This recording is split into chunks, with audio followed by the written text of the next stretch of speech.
Welcome to Fully Read This Week, Episode 2. My name is Micah Hunter. And I'm Sebastian Sussman. Facebook is going to buy Skype for $4 billion. The Asus ePad. And beards. What do these three things have in common?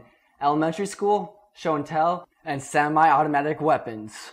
So basically, a 8-year-old got a weapon from another child at the school, loaded with 3 rounds of ammunition for $3. He brought it home to his mother because he thought it was a toy. His mom, knowing better otherwise, sent it back to the school, and they took further actions and brought it to the police's attention. Kind of cool how he thought it was a toy gun. Yeah, it's a good thing he didn't shoot it though. Yeah, actually, it said there was a shot missing out of one of the clips. So I guess somebody did shoot it at one point in time. I don't know how the kid got it into the school without anybody knowing. That's the Well, it's elementary school. Anything can happen. Anything goes down in elementary school. I think that's awesome, though. Kind of awesome that I don't know how they thought it was a real gun. Even if you're 8 years old, you know the difference between plastic and metal. So, you should, unless you're just plain stupid. Did the kid get in trouble that sold him the gun? Yes, he got charged with criminal possession. An 8-year-old got charged with criminal possession? Yes. Speaking of scary situations, Facebook is trying to buy Skype for $4 billion. They have our age. They have our name. They have our locations. And now they want our conversation. Alright, so what's the deal with Facebook, man? I don't know, but I don't like it. I like my own conversations on Facebook and my own conversations on Skype. I don't want them both together. Dude, it seems like Facebook's in command and conquer mode right now. Like, they're just doing anything to make money. And, like, I have a feeling that the security on this Skype is really going to go bad because I have a feeling, knowing with other stuff they've been doing on Facebook, that if things are going to go south, they probably end up recording our stuff and saving it to their database, which is not good because I'm worried that, you know, they'll have our voices now and they'll know where we live. Like I was saying before, like they'll have our names and everything we like. They'll know what we're talking about to our friends.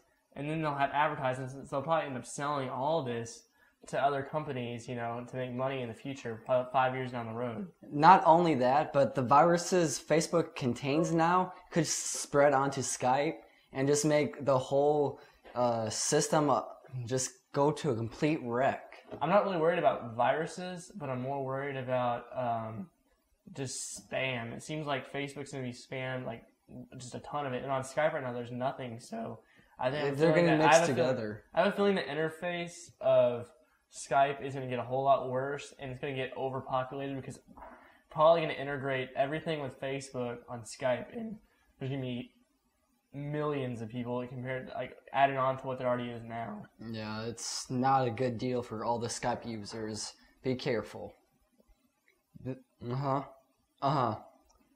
I just received information. Asus has copied Apple, who initially copied Microsoft. That's right, Asus is coming out with a tablet. The ePad. Alright, so have you heard about the ePad? No, I have not. Alright, this ePad is awesome. I don't care if it's a knockoff or anything, dude. It's way better than the iPad is. It has a 1.2 megapixel front camera and 5 megapixel rear camera, which that seems normal in most of them.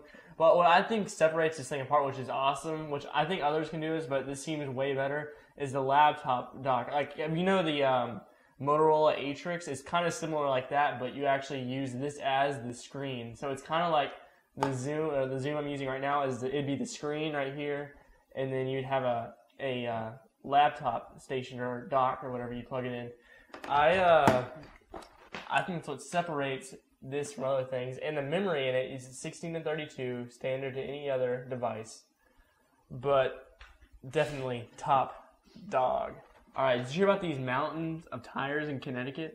Yeah, just a random 2,500 tires showed up behind a restaurant. How did that happen? Because it would take several dump trucks to dump 2,500 tires in somebody's property, and like, wouldn't somebody hear you dropping 2,500 tires? Not only that, wouldn't you get caught? I mean, they don't even know who did it.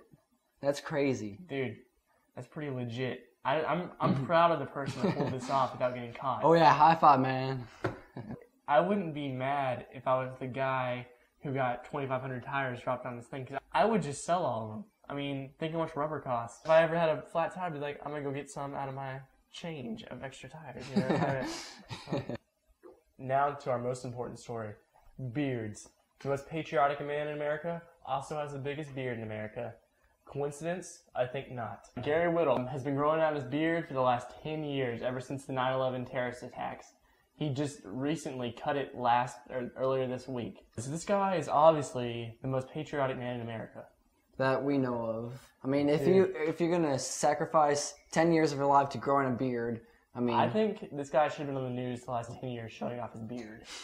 Legit. I would have braided it too and put it in patriotic colors the last week I had it. That's all we have for today. And remember, stay subscribed to Internet.